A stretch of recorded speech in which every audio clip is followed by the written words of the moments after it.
केंद्र शासनाच्या प्रस्तावित विधेयकाला विरोध दर्शवण्यासाठी पुणे बार असोसिएशनने कामकाजावर बहिष्कार टाकला। केंद्र शासनाच्या प्रस्तावित उच्च शिक्षण आणि संशोधन विधेयक तसेच राष्ट्रीय संलग्नता नियमन विधेयकामुळे वकिलांच्या देशातील सर्वोच्च संस्थेचे त्याचप्रमाणे महाराष्ट्र आणि गोवा बार काउन्सिलच्या अधिकारात कपात करण्याचा घाट घालण्यात आला आहे। त्यामुळे देशभरातील वकिलांनी विधेयकाला तीव्र विरोध दर्शवला आहे। विधेयकाचा निषेध करण्यासाठी 11 आणि 12 जुलै रोजी कामकाजात सहभागी न होण्याचा निर्णय पुणे बार असोसिएशनने घेतला आहे।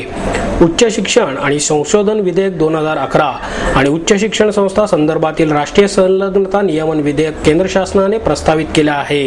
यामुळे शैक्षणिक यंत्रणा आणि मूठभर लोकांच्या म्हणजे केंद्र शासनाच्या नामनिर्देशित व्यक्तीच्या हातात अधिकार जाणार आहेत। वकिलांचे हक्कही काढून घेऊन शासन नियंत्रित संस्थेत ते देण्यात येणार आहेत। यामुळे वकिलांचा ॲडव्होकेट ॲक्ट 1961च्या तरतुदींनाही अर्थ राहणार नाही। त्यामुळे त्याचा निषेध करण्याचा निर्णय घेण्यात आला। देशभरातील वकील 11 आणि 12 जुलै रोजी कामकाजात सहभागी होणार नाहीत। त्या अनुषंगाने पुणे बार असोसिएशननेही काम बंद ठेवण्याचा निर्णय घेतला।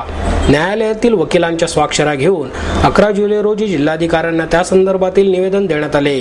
तसेच 12 जुलै रोजी दुपारी 1 वाजता न्यायालयातील आवारात धरणे आंदोलनही करण्यात येणार आहे।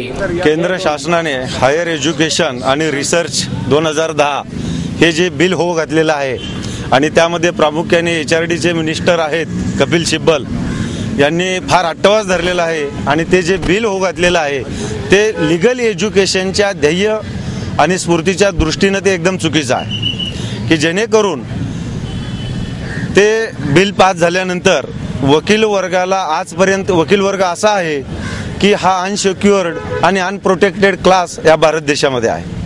कारण शासन प्रत्येक वेळेस वकील वर्गाकडून अनेक अपेक्षा करत असतं, पण वकील वर्गासाठी शासनाने आजपर्यंत काही केलेलं नाही आहे की जे एक वकील वर्गासाठी बिल पास करायचं असं बार काउन्सिल ऑफ महाराष्ट्र आणि बार काउन्सिल ऑफ इंडियाने ठरवलेलं आहे। ते बिल इतके दिवस पेंडिंग आहे, पण त्याला सुद्धा अजून मान्यता दिलेली नाही की जेणेकरून वकील वर्गाला वयोवृद्ध झाल्यानंतर पेन्शनची सुविधा करता येईल आणि जे वेलफेअर फंडाचं आणि ज्युनियर वकील जे आहेत की त्यांना सुरुवातीचे 3 वर्षापर्यंत स्टायपंड देण्याचा या दोन्हीही बार असोसिएशनचा आणि बार काउन्सिलचा मनोदय आहे। तर यासाठी सुद्धा अजून त्या बिलाला मान्यता दिलेली नाहीये, ते पेंडिंगच ठेवलेलं आहे। त्यावर अनेक वेळा चर्चेसाठी बोलवलं तरी तसा काही प्रतिसाद मिळालेला नाही। परंतु आता यामध्ये ही जी एज्युकेशनचं बिल येतंय तर ते जास्त करून जे तुमचं चार्टर्ड अकाउंटंट जे प्रोफेशनल आहेत त्यांनाही त्यातून त्यांनी वगळलेलं आहे। टॅक्सेशन प्रॅक्टिसवाले त्याच्यातून वगळलेले आहेत।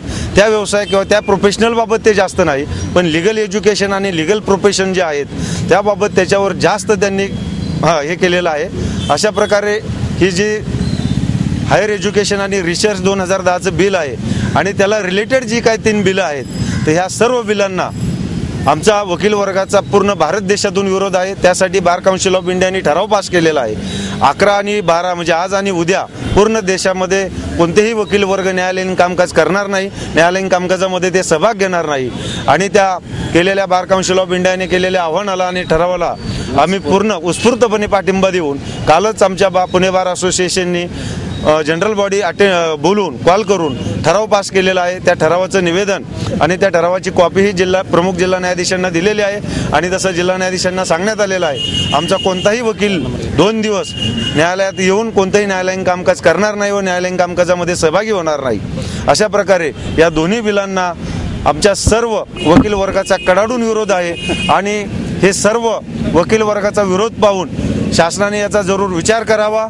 कपिल सिब्बल मंत्री महोदयाने याचा विचार करून ती बिलं परत घेण्याचा विचार करावा अशी आमची सर्व वकील वर्गाची विनंती आहे।